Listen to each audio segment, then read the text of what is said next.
only 4% of all companies get to 1 million in revenue. 4%. Only 0.4% get to 10 million. So 10% of the ones who get to 1 get to 10. And under 0.04% get to 100 million, which means under 10% of the ones who get to 10 get to 100 million. So starting a company and scaling it to 100 million in revenue, it's really 0.04% odds of being successful doing that. So, and a lot of us, and that's great, because if the majority of the CEOs would be aware of these odds, they will never had started anything.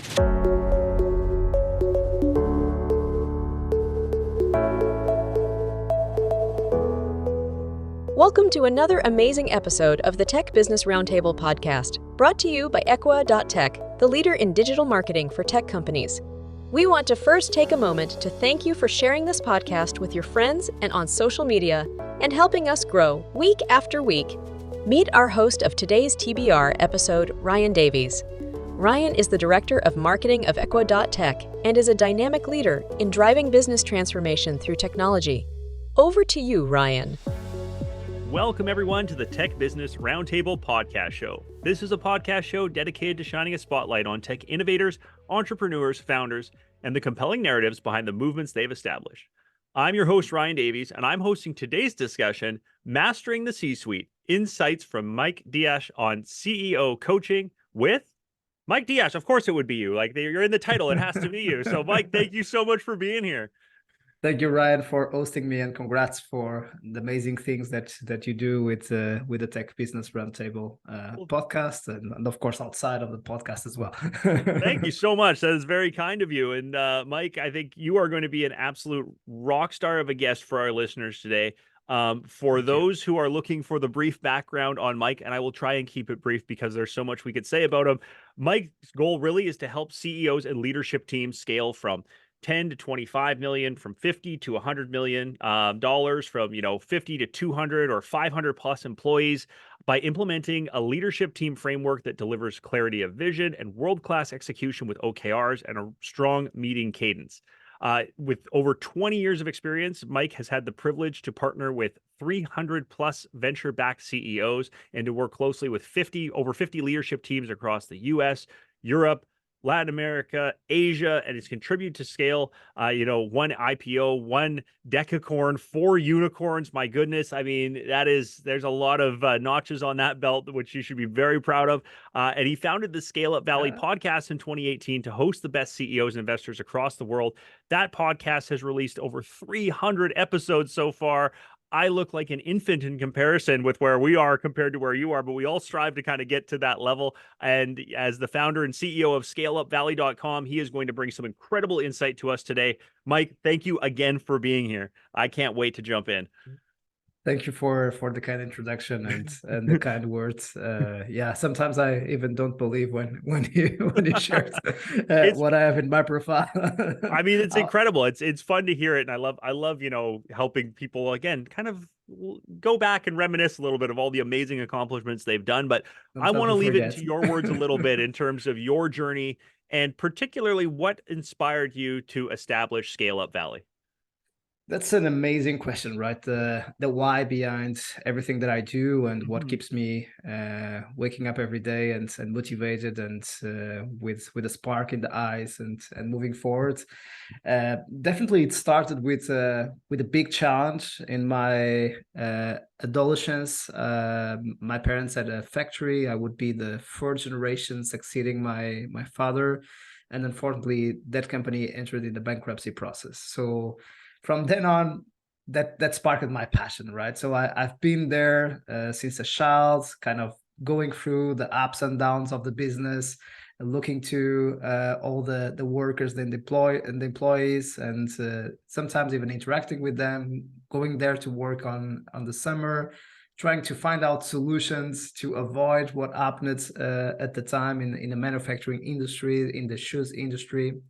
In Portugal, in the western part of Europe, and that's what sparked my passion. After that, I went working to a branding agency in the marketing space, and I did a bit of everything from CFO, COO, CIO, sometimes even creating a project management system for the agency. Consultant, I started doing CEO coaching as well. I was the second in command for the CEO.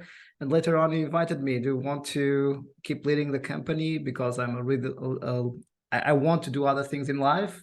And I have two options: or I will sell the company, or I will just close the company, or if you want, you can succeed me and I will support as much as I can, because I see how hard you work for this company and how passionate you are about this. That's what I did for almost 3 years, and then we sold it to the largest client. And after that, I started Scale Up Valley to follow my passion after having my professional CEO experience after that. And that is why I do what I do. In terms of Scale Up Valley, at that time I was in my 20s, so I've been trying different industries of CEOs of CEOs that were being open to be coached by me, and a lot of them didn't take me too much serious at the time, given my age, and I was really fortunate to find out a niche, the VC and the tech niche, that was really open to my insights, that was just starting from scratch, especially outside of Silicon Valley. And yeah, I specialized in that niche. Nowadays I'm going more mainstream across tech, not only VC backed. I really appreciate to work with companies also that are not that are being able to bootstrap and remain profitable, and being able to not be dependent on raising in rounds after rounds. But I have the both of the backgrounds, and 11 years later, almost in January, that's the story of Scale Up Valley so far. Incredible. And I mean, you've built quite a profile there, and I think based on how people and the great things they have to say about you, some of the things that are on your website and just on LinkedIn and everything else, right?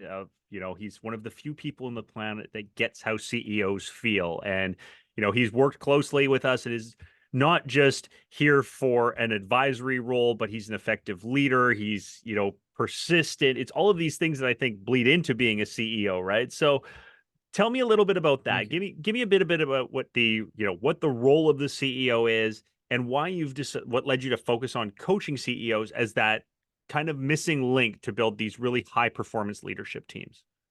Yeah, I think that we always need, if we want to change results, we always need to start at the top, right? So that is my belief, and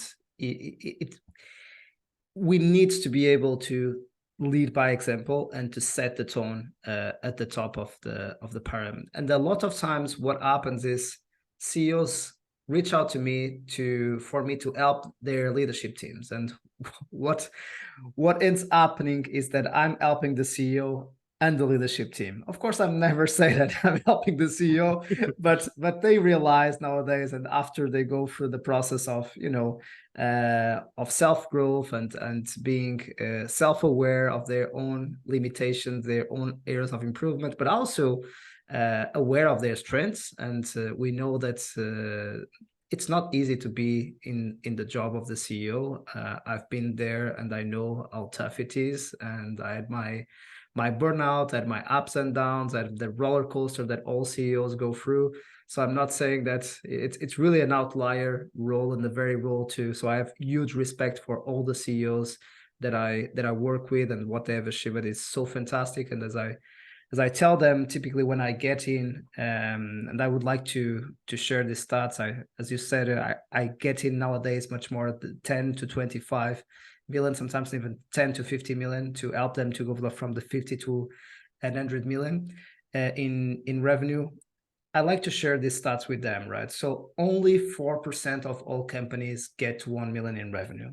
4%. Only 0.4% get to 10 million. So 10% of the ones who get to 1 get to 10.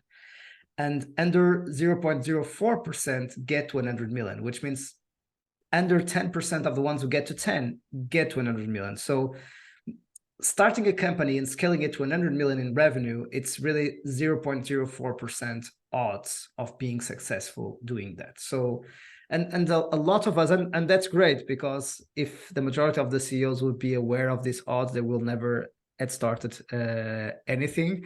And that was also why I started Scale Up Valley. I'm really privileged that at the time I didn't know that, so that's why I changed it, all the odds. And I would tell you, after my first decacorn, or our first, so this is always teamwork, right? With Talkdesk,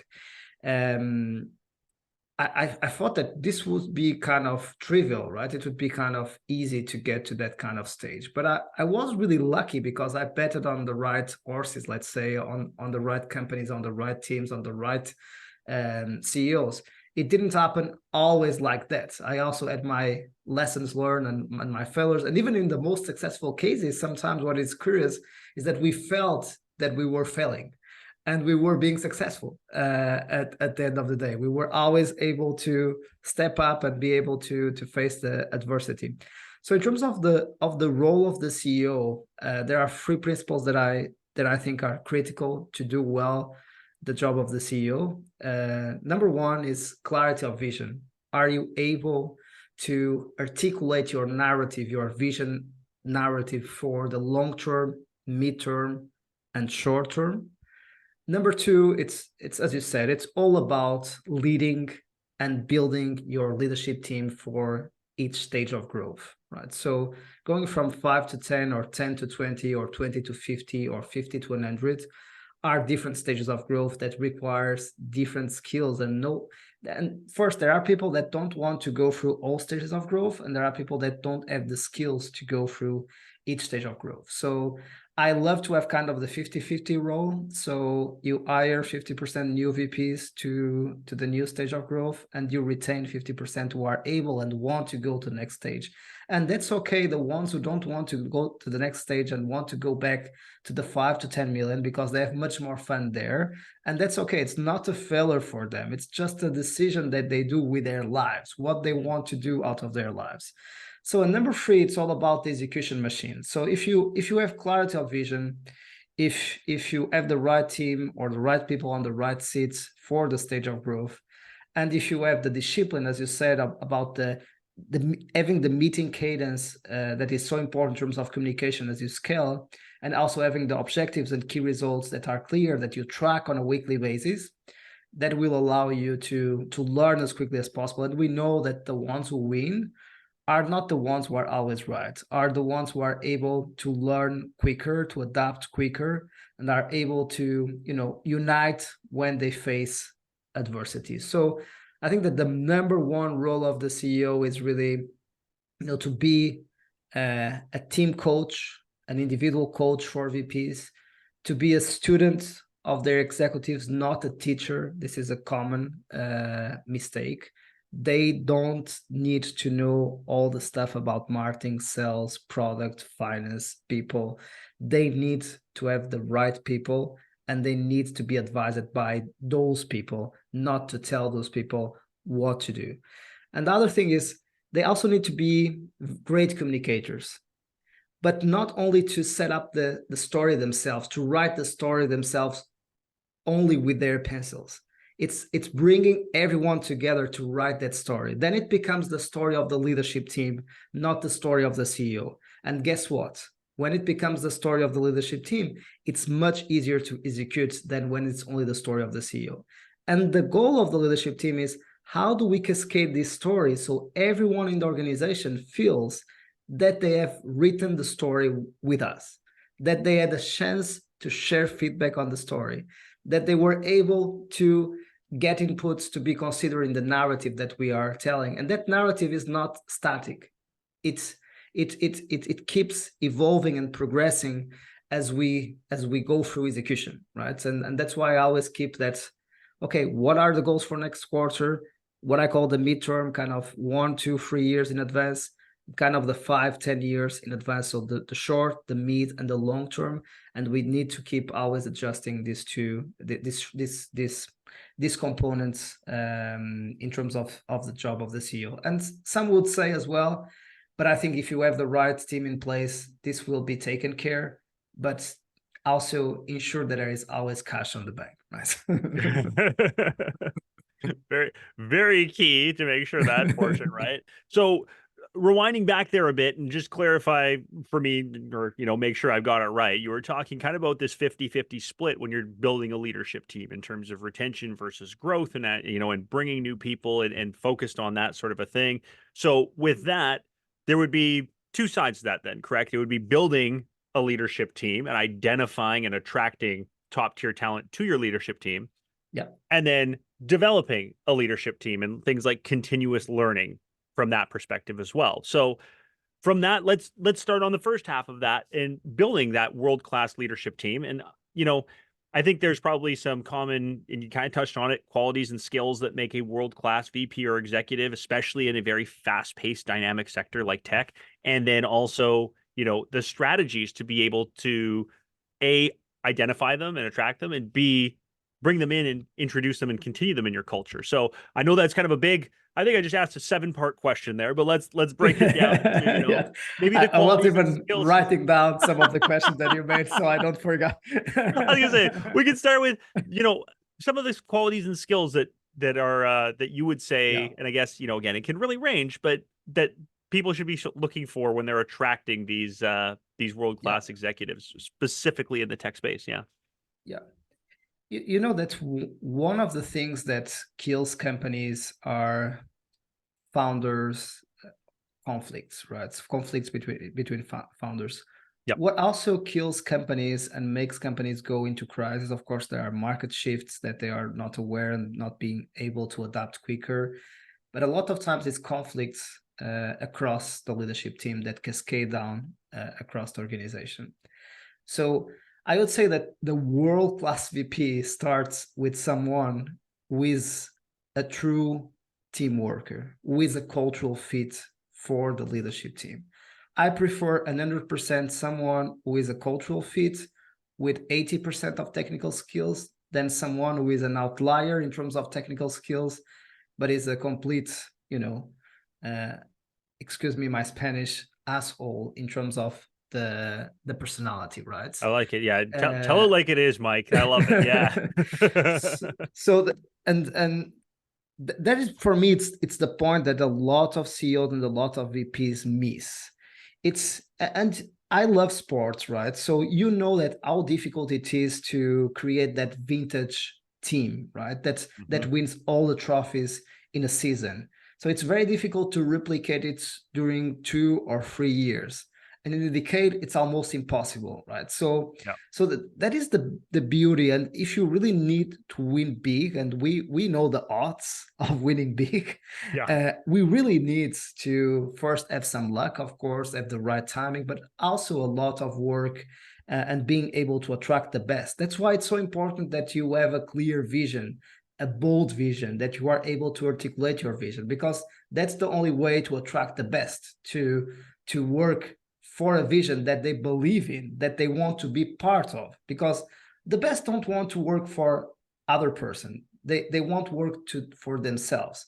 And the leaders that are able to attract the best are the ones who make them feel that they can work for themselves, even if they are working under an entity. They still have freedom to align with the vision. They have fun working with their teammates, with their peers. They are not kind of shocked or anxious because Monday is coming and they have the weekly meeting and they will be tracking results, and they know the environment and the culture and the toxic behaviors that you have there. No, it's the opposite. They are excited. Oh, I had an amazing weekend. It was great to be with family, to be with friends, to have fun, but I will keep having fun during the week, right? So it will be amazing to be with those folks. We will see some challenges. It will not be all paradise and butterflies, but we will find a way and we'll feel so well that we were able to face adversity and find other ways. So I will start there with a social or with a cultural or the soft skill fit to the team. And the second thing that is incredibly important for a world-class VP and the world-class leadership team is, in all the seats, any of the VPs could be the CEO, but they are so passionate about their own functional areas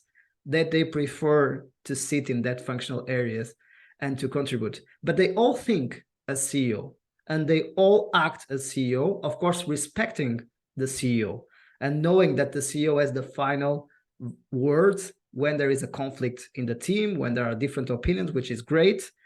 That's the CEO as a say at the end. But they all act and own and are accountable and make things happen with the CEO mindset first, and second with the functional act. This is the best description that I was able to take over the years with what is for me a world-class VP. In terms of attracting the best talent, I shared some tricks there. But what I would say is thought leadership is really important. You need to make people want to, again, join your vision. You need to share out loud on social media, on articles, whatever it is. What are your view of the world? What are your values? What is your vision? What looks like working with you? It's the same we do with customers, the same with employees, what you were saying about the testimonials, right? So what people tell about working with me, and it's not me telling what people say, it's my customers and my people telling what it looks like to work with me. And in terms of developing those leaders, that's a bit what I do, right? In my capacity, right? So I work with the CEO and with the leadership team in terms of individual coaching and team coaching.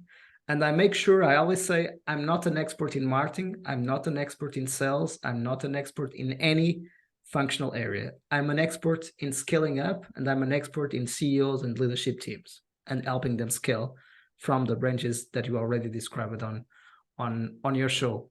So it's all about, again, applying the same methodology across the entire functions. It's helping those leaders be ready to become CEOs. That's always my point. I always tell the CEO, my job is to ensure that in every single seat of your leadership team, you have CEO readiness, which means that if tomorrow any of your leaders that you need to go out for 2 or 3 months or for 12 months, any of your leaders can step up and succeed you as CEO. In that sense, I would say you have a world-class culture and you have a world-class leadership team, and your business will scale.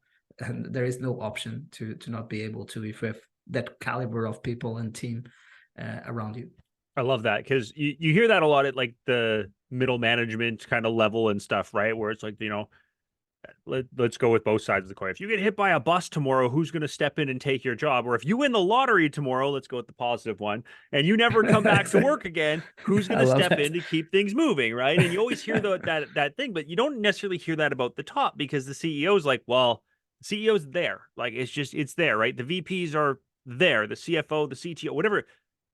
They're not going anywhere, but you're right. Like, you need to have that readiness, and that should be, these people that are in your mold, because if you build them that way, you can trust that whatever you've delegated them with, tasked them with, whatever their goals are, they're going to achieve them in your mold and mindset, because you've got somebody who's ready to basically take the reins, at a moment's notice, which is amazing. Maybe that's that perfect, discussion where we were kind of the second half, what we were talking about was, approaching leadership development with an organization, right? And as you mentioned, thought leadership is huge. Continuous learning is huge. Maybe talk a little bit about that strategy, the importance behind it, and, how you help instill that, that process in an organization. So in terms of the thought leadership component or the coaching component? Yeah, I think, just from a, if you're talking about, developing those leaders, right, and want to bring them to be that kind of ready, it does take that continuous learning. What sort of things do you have to have in place in that mentality? Because again, CEOs cast 1,000 ways across the board. Sometimes that's something that doesn't really hit them, right? They're like, well, the person I hired should be able to take this, right? That's why I hired them. But you need to be able to continue that learning process, right? Absolutely. Yeah. I think that's and that's why I I do coaching in a much more boutique fashion or style, because I didn't believe too much in kind of just sitting down with the CEO, and the CEO would share the problems, and then I will ask some questions, try to help the CEO to think better, share my opinion and my recommendations, and then helping the CEO to structure the decision and also to structure the execution of the decision, right? So all those things are very helpful to any leader and to any CEO. But you don't have perspective when you are sharing with me your problems, right? So because that's your perspective of reality, which of course, in some components it is an accurate perception of the reality, but in other components it is not, right? So we all have our blind spots, and we don't know our blind spots by definition. So and that's why I like to be there. And this is quite unique in terms of the style of coaching, but I prefer, because I see the results. It also creates some scalability problems for me and for my company in terms of the practice. But I'm there on a weekly basis facilitating, or every 14 days facilitating, the weekly or the every 14 days leadership team meeting. So I'm the one who facilitates those meetings. I have one-on-ones again every week or every 14 days with the 5 to 7 members of the leadership team, including the CEO. So I see them in action. I see them, interacting with each other. So I'm able to share feedback in real time. So what is happening here in terms of team dynamics? Are we growing as a team? What is missing? Some of the framework that I use are the Rockefeller habits, a set of habits of the Scaling Up framework and the Scaling Up book from Vern Harnish, one of my mentors, and I'm also able sometimes, when the CEO speaks and addresses the leadership team, or even addresses the entire company in the town hall, I'm there silent, and after that I will just have a quick audio or a quick message or a quick call and tell, so congrats for that and that, and I would improve on this way, that way. This also requires a lot of, again, being open to feedback and really starving and having a culture of loving feedback, understanding that I'm not criticizing them, right? I'm saying, look, as I said in the beginning, I have huge respect for your position and for the position of any executive in this company, right? So what you did so far, it's amazing. Again, a lot of the times I get there at 0.4%. So they are already outliers. They are successful people, right? So I'm just there to make them even more successful. And as a team, as I tell, this is not my job only. It's our job. It's teamwork.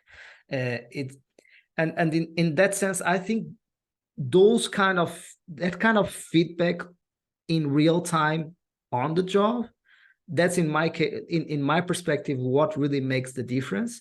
And also, applying the framework step by step without overwhelming them, and being myself facilitating it, and sometimes bringing a chief of staff to start taking some of my tasks.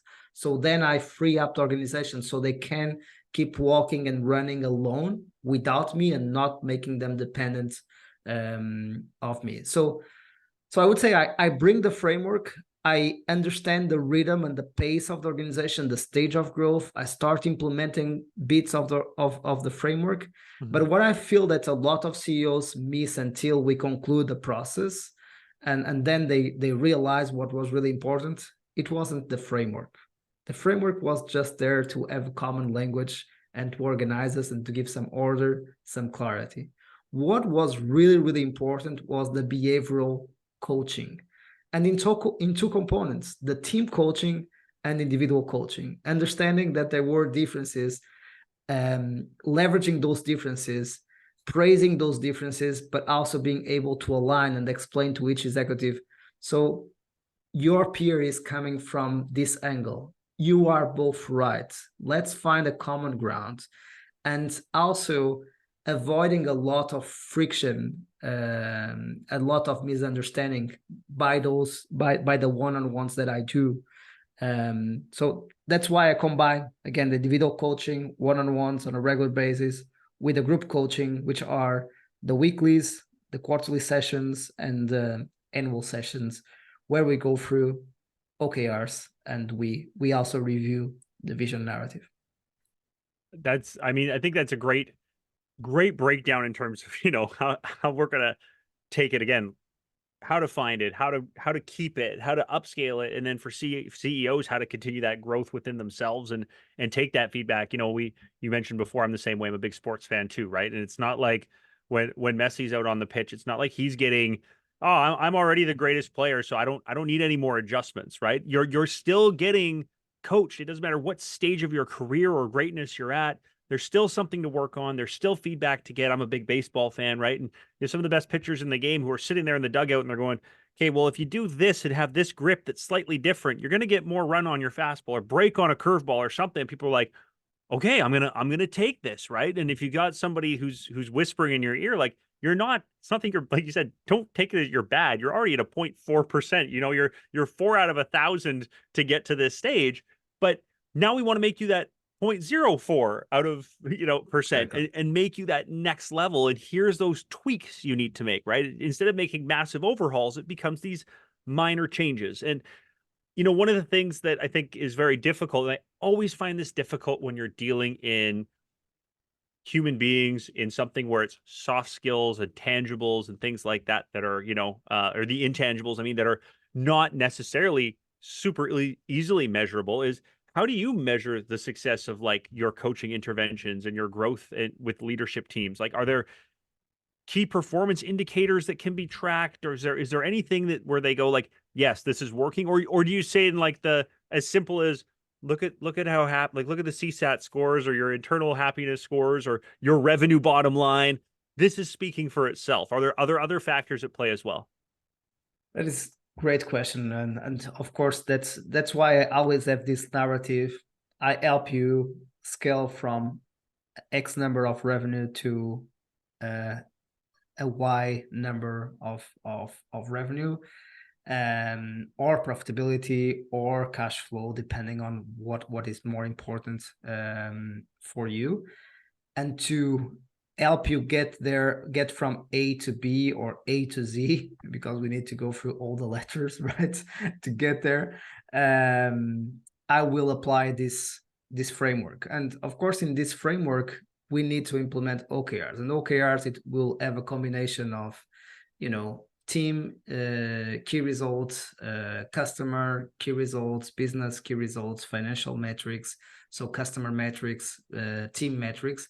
But at the end of the day, it's always the same, right? It's a combination of the NPS and the eNPS that are the leading indicators that will allow us to increase revenue and profitability, which is how likely would your team or your customer recommend you to another customer or another team member to work on this company, right? And if the score is high, you are close to become one of the greatest places to work. And if you are one of the greatest places to work, I'm sure that you are delivering high world-class value to your customers.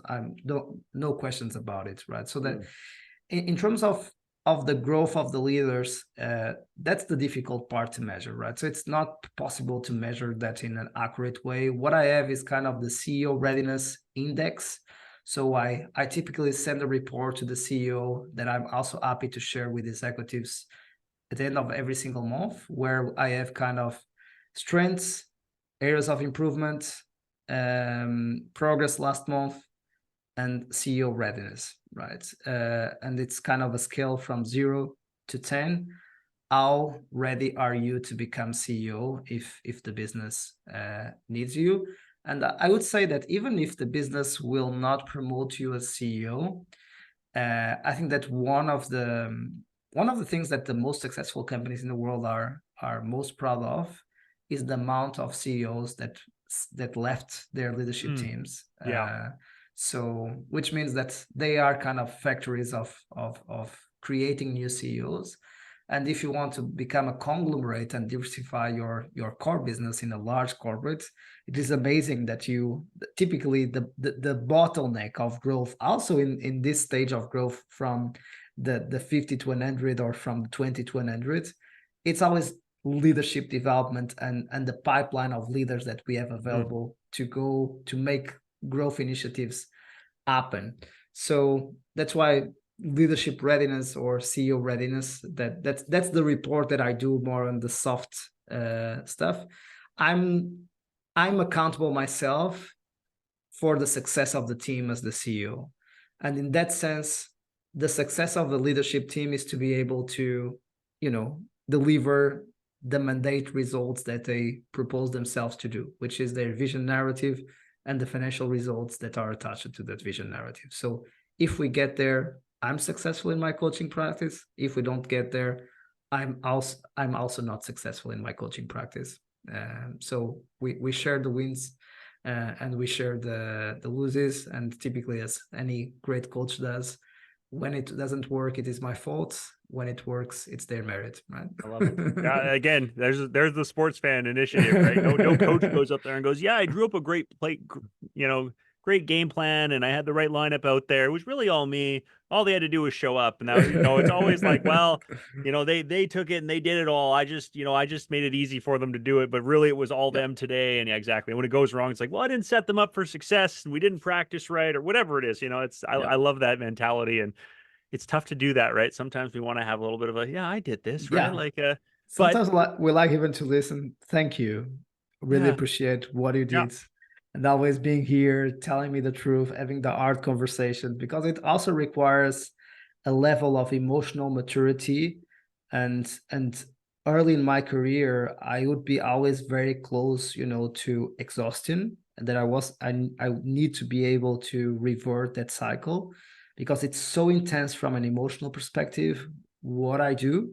Because I take all the emotions in the room, right? Through the ups and downs, the euphoria states and the depression states and the worried states. So I observe all of that, and I need to bring new energy to the room. And by the way, I think this is also the role of the leader and the role of the CEO. And I needed to be able to, digest those emotions, not let those emotions affect me, and redirect those emotions. And a lot of times I absorbed those, and they would be killing me. But fortunately today I'm much better. Still a lot of room to improve. Anyway, again, I think it's just that exact mentality, right? You look at a guy like a Pep, you're a sports fan, right? Like Guardiola, who's gone through and led dynasty after dynasty and league after league, but when they struggle, it's on him, and he takes the fall and goes, "This is what's happening." And when it's great, he goes, "I didn't do anything. I'm just here to make him look good," right? And that's kind of what you've done such an incredible job of. And again, like, if you go and take a look at the scaleupvalley.com site and all of the amazing kind things that people have to say about Mike, it is so evident that he really embodies it and speaks the language and understands. From that, I kind of want to transition on our way out here. I told you I was going to keep you for like 20, 25 minutes. So we're well over 30, because I just had a feeling I was going to keep bugging you. I'm having a lot of fun. You are an amazing host, and I always also enjoy your insights. Perfect. Before I let you go, though, I do have a couple more thoughts, because I want to know, let's crystal ball this looking ahead. What do you see any trends that you're seeing in leadership development for tech CEOs? Maybe ways they should be preparing for this changing landscape, how fast tech's always been fast, but now I think it's like hyper fast. It's in super accelerated mode, right? So do you see any trends that, you foresee in leadership development? I would say the role of the CEO will remain stable in terms of the principles, of the key principles. Is you need to be able to, again, making a business successful is not the job of one person, right? So, and we go back to the team. If we are able to have the right people in the right seats that are aware of those trends, and that's why sometimes I'm a bit lazy, because I try to surround myself with the best of the best. So then they keep me updated about what is happening and what are the big changes that are happening out there, right? So that's not lazy, that's strategic. That's strategic leadership again. Don't sell yourself short here, Mike. Yeah. It also, yes, it also takes some effort to nurture those people and to keep them around. There you are, right. That's reaping the fruits of your labor, I believe, is what that's called, right? Yeah, absolutely.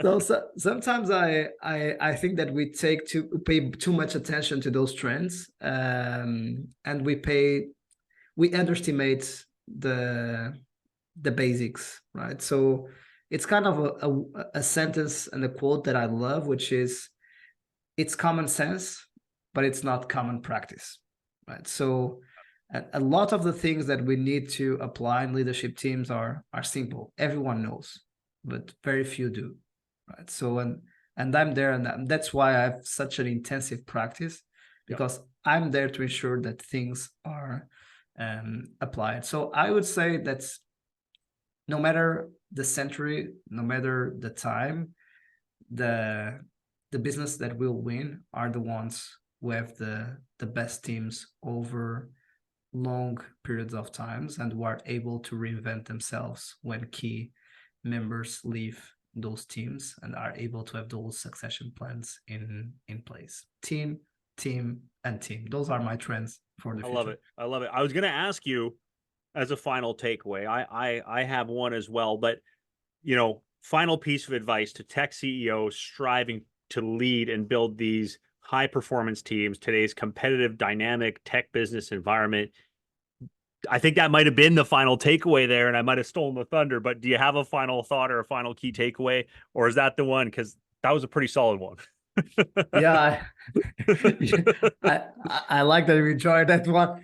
But yeah, I would say, take a look at your agenda, right? Do an audit of your agenda and make sure that you are dedicating, what I like to say in terms of the framework, one day to internal stakeholders, one day to external stakeholders, kind of the ambassador concept that I like to talk about.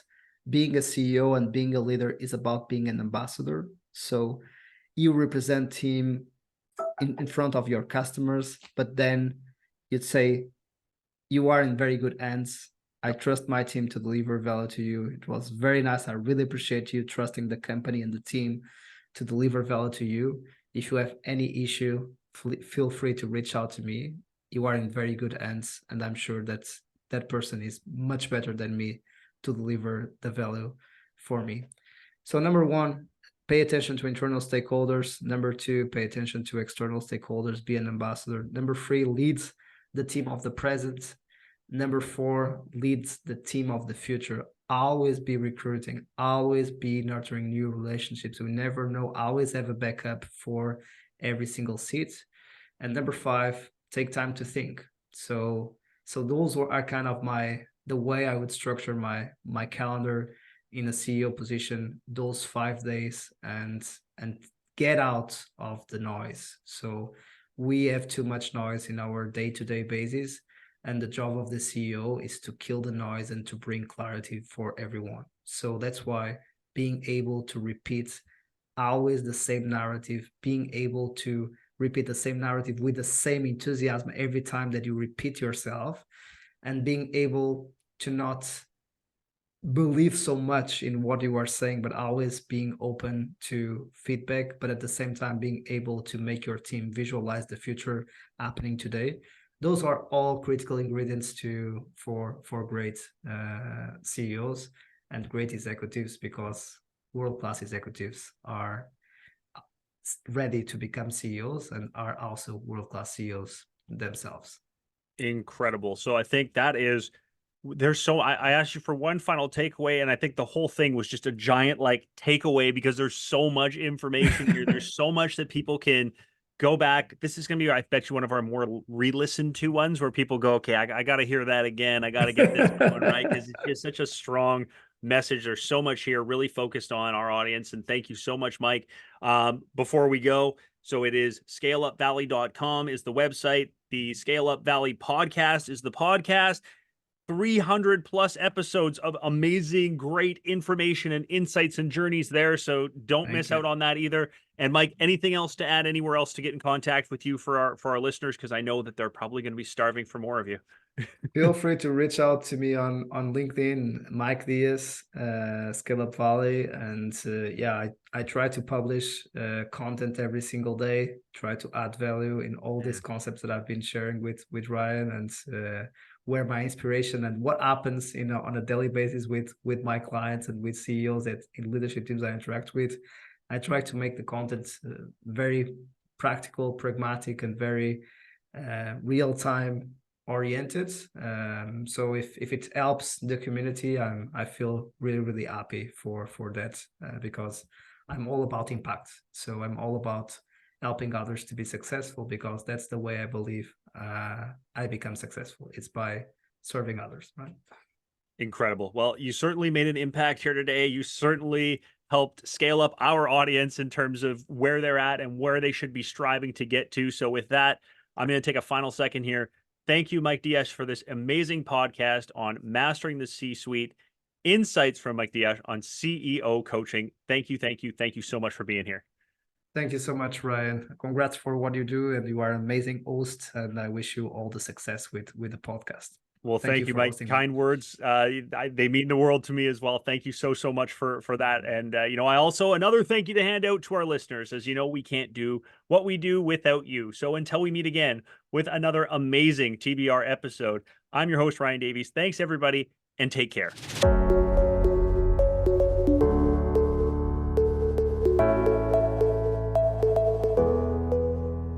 Thank you, Ryan, for this amazing episode. Thank you for joining us on the Tech Business Roundtable Podcast. We hope our discussions have sparked new ideas, expanded your knowledge, and empowered you on your entrepreneurial journey. Don't forget to hit that subscribe button and write us a positive review. Thank you for listening to the Tech Business Roundtable Podcast show.